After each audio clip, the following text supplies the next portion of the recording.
Welcome to the Success Sensei Podcast for anyone interested in success, happiness, and balance. We'll teach you how to be a black belt at life. And now, your host, former professional fighter, multiple world champion, entrepreneur, and investor, Robert Devane.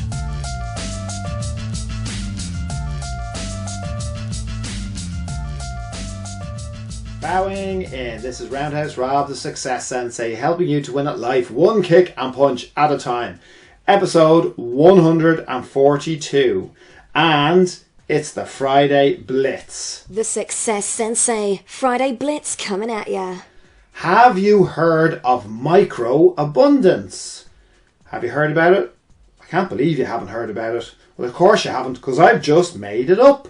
But it is something that I've thought myself on many an occasion, and it has settled my mind in a couple of ways, and I know it could help you too. So what the flippin' hell is micro abundance? What's that all about? Has Robert finally fully lost it? Well, not really. You know that we battle with ourselves for our own materialistic nature as human beings. We want to own everything. We want to have everything. We want to own this planet. We want to own all the other planets, the whole solar system, the universe, whatever. As human beings, it's inbuilt in us to want to own as much as possible, or to try to own everything. And we battle with it. We battle with it because we know it's not always a good thing. Sometimes it's a great thing. Sometimes it's not a good thing. You know, everything is not just black and white. There's grey areas as well. Sometimes it's good. Sometimes it's not so good.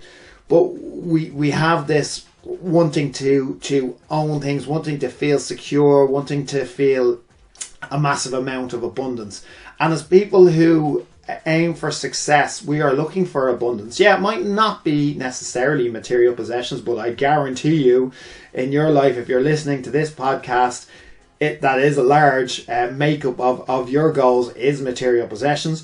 But obviously it can be life experiences, it can be knowledge, it can be all of those things, but I guarantee you that the material side is there as well. So sometimes you think that you haven't got enough, you haven't amassed enough, or sometimes you just want to be grateful for everything that you do have. So look, this is a concept which has helped my mind. It might help you think in various different ways. But if you break it down to the smaller, we think about our possessions in large things. Like we think about our car, we think about our house, we think about we think about our clothes, we think about whatever it is, whatever that floats your boat. And we think about it in macro terms. We think about them large. But if you actually break it down, I'll give you an example.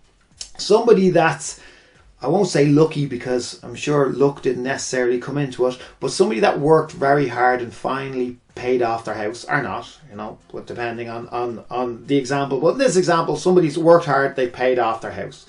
They can now say that they own every brick and every block in that house. That's a very satisfying concept, that they own every brick, every block in their house. That you own, you could be paying it off, that's fine. Play along, you get what I mean. You could own every blade of grass in your garden. Even if it's a small, tiny garden, every blade of grass is yours. I'm sure if you look into laws as well, there's some kind of a law that lets you know how far below ground level in your house you actually own as well. That's another thing if you're a homeowner. Also, if you look at your map for your boundaries, you'll see that the red line is always out in the road or halfway in the middle of the road, if that's your actual boundary. So you own more than you think you own. But again, bring it back to a micro level. For those who don't own property, that's fine. You own every thread in the clothes that you're wearing. Every thread is yours. There's a lot of threads. Anyone who's a vehicle owner, you own every bolt and every part in your car or your van or your bicycle. If you break it down to the smallest bits, now not going into molecules now, but if you break it down, you own a lot more. You've amassed a lot more. You may have amassed enough. but you certainly have more abundance than you realize. And this is what the whole thing boils down to, that you feel a little bit of satisfaction for, you're not basically telling yourself that you're losing at life when you realize that you actually have a lot of abundance. If you're lucky enough to live in a rural enough location that I live in, you could lay claim to all the rabbits in your garden, or all the wildlife, or all the birds. I'm not saying that you do that, and I certainly wouldn't do that, because I'm sure you'd be breaking certain laws with some type of protected species, and I'm not saying capture them. I'm just saying you could if you wanted to, because they are on your property, they're on you. All the earthworms that are in your garden, they're potentially yours as well. You understand, it might seem like an immature exercise, but sometimes it helps you just satisfy your abundance cravings that you actually do have. When you break it down, you have a lot more than you realize you have, especially on the micro level. I'm not justifying the reason why you don't have more. By all means, go forth and conquer yourself, and amass the things that you want to have, absolutely. But just as an exercise to give you peace of mind regarding your own level of abundance, don't be afraid to break it down to micro level, because I guarantee you, if you were to, there's a value even on micro level. If you were to scrap your car and sell off in the individual parts, you'd have a hell of a lot of parts to sell off, etc., etc. Have a look at your micro abundance. Have I lost a plot on a micro level? Have I lost a plot on a macro level?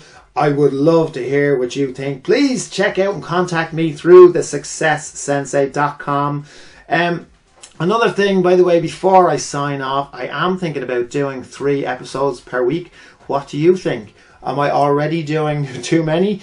Should I be doing none? Should I be quitting while I'm ahead? Would you like to listen to 3? Would you listen to 3 if I do? I'm thinking about doing one on a Monday and continuing the Wednesday and the Friday. And lastly, just to give you a little bit of laugh at my expense, did you listen to the podcast that I put out on Wednesday? Well, you should have done, because I managed to marry 2 words together to make up a word, and I knew I did it at the time when I did it, but I don't like to have these things scripted, and I don't like to have them heavily edited. So the word anyway I managed to absolutely mash was unquenchable and unquestionable, and I came up with the unquenchable. It's even hard to say it now, and I knew I said it when I said it at the time, but I just carried on forward and hope that nobody noticed. But a couple of you did notice and have let me know, so thank you for that. I'm delighted you're listening, and you're listening so intently. Sometimes I do it, sometimes I'm going to put my foot in my mouth, especially, as I said, when I'm not scripting these episodes. So thank you for your observation, and thank you for letting me know, and thank you, more importantly, for listening. Count up all your micro abundance. You could be there a long time, because when you break it down to that level, there could be millions and billions of particles you're counting. Anyway, well done with your success so far, and strive more for the future, and I wish you all the best. Thank you for listening. I'm Roundhouse Rob, the Success Sensei. Life is a fight you can enjoy and win. Bowing out. This has been the Success Sensei, fighting the winning fight. So add us, subscribe, like, and comment. Keep those hands up and keep moving forward.